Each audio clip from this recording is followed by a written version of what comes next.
Legend has it that whoever could untie the Gordian knot would rule all of Asia. Alexander didn't untie it.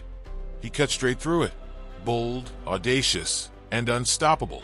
But how does a man who claimed to be descended from gods end up dead at 32, with no heir? What went wrong for the greatest conqueror in history? The answer may surprise you. Alexander the Great. His name echoes through time. Conqueror of the ancient world, undefeated in battle, and a man who, by the age of 30, ruled over an empire that spanned from Greece to India. But Alexander's journey to greatness began long before his famous conquests. It started in the halls of power in Macedonia. Alexander was born in 356 BCE in Pella, the capital of Macedonia, to King Philip II and Queen Olympias. From the start, it was clear that young Alexander was no ordinary child. His mother, Olympias, instilled in him a sense of destiny, telling him he was descended from the gods, specifically Zeus himself. But it was his father, Philip, who gave him the tools to conquer the world. Philip was a brilliant strategist and military commander, having turned Macedonia into a dominant power in Greece. Alexander watched, learned, and absorbed it all. At the age of 13, Alexander's education took a dramatic turn when he was tutored by one of the greatest minds in history, Aristotle. Under Aristotle's guidance, Alexander wasn't just trained in warfare and diplomacy. He studied philosophy, ethics, politics, and science. Aristotle taught him the value of logic and critical thinking, tools that would become as important to Alexander's campaigns as his sword. But Alexander's early years weren't all about learning. By the time he was a teenager, his father had already given him command of a cavalry unit in battle. And at just 18 years old, Alexander played a crucial role in Philip's victory at the Battle of Chaeronea in 338 BCE, where the Macedonians crushed the combined forces of Athens and Thebes. It was here that Alexander first showed the world his brilliance on the battlefield. But the glory of battle wasn't enough for Alexander. He wanted more. And in 336 BCE, when Philip was assassinated under mysterious circumstances, the 20-year-old Alexander ascended to the throne of Macedonia. He immediately faced challenges, both at home and abroad. There were rebellions brewing in the Greek city-states and enemies lurking to the north. But Alexander's response was swift and decisive. He crushed his enemies and solidified his power in Greece. Now, with Greece firmly under his control, Alexander set his sights on something much larger: the Persian Empire. Persia, ruled by King Darius III, was the largest and most powerful empire the world had ever seen. But Alexander wasn't intimidated. He saw Persia not as an insurmountable foe, but as the next step in fulfilling his destiny.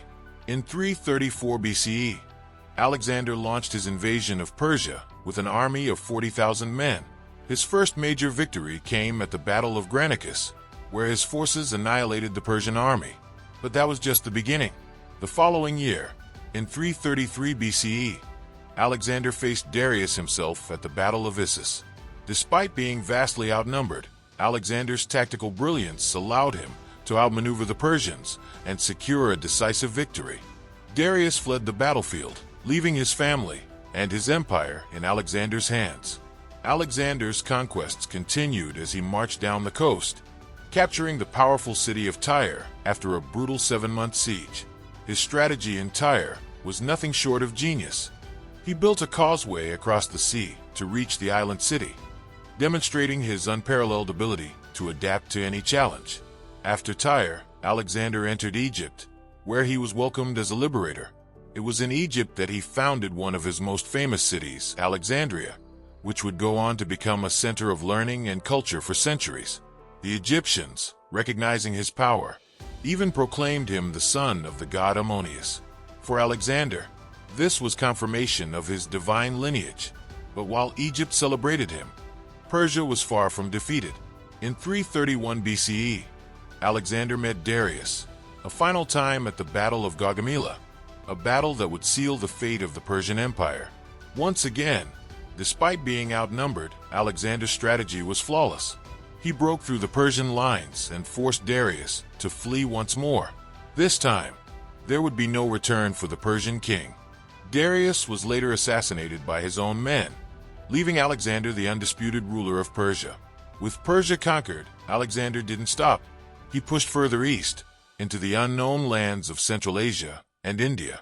His campaigns in these regions were some of the most difficult he had ever faced. In India, he encountered war elephants for the first time, facing the mighty army of King Porus at the Battle of the Hydaspes. Despite the challenges, Alexander was victorious once again. But by this point, his army was weary, and the men, who had followed him for thousands of miles, longed to return home. Reluctantly, Alexander turned back. But even as he began the long journey home, his mind was already filled with new ambitions. He dreamed of exploring Arabia and consolidating his empire. But those dreams would never come to pass. The fall of the greatest conqueror by 323 BCE. Alexander was at the height of his power. He had conquered vast territories, united cultures under his rule, and seemed unstoppable. But even the greatest conqueror in history couldn't escape mortality. Alexander's downfall began not on the battlefield, but in the city of Babylon, where he would take his final breath. Alexander had spent years pushing the limits of his endurance, both physically and mentally. Years of nonstop campaigning, exposure to the elements, and battle fatigue had taken their toll on his body. In Babylon, after a night of heavy drinking, Alexander fell ill. His symptoms worsened rapidly: fever, severe abdominal pain, and weakness. Was it illness? Malaria or typhoid, as some scholars suggest? Or was something far more sinister at play? Poisoning has long been suspected, as Alexander's rapid decline seemed unnatural. There were no shortage of rivals and enemies within his own ranks, those who may have sought to cut short his reign and seize control of his empire. For 10 agonizing days, Alexander's condition deteriorated. He became unable to speak, barely able to move.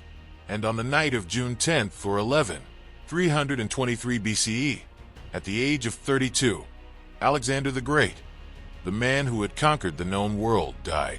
The mystery behind his death to this day. The cause of Alexander's death remains one of history's greatest unsolved mysteries.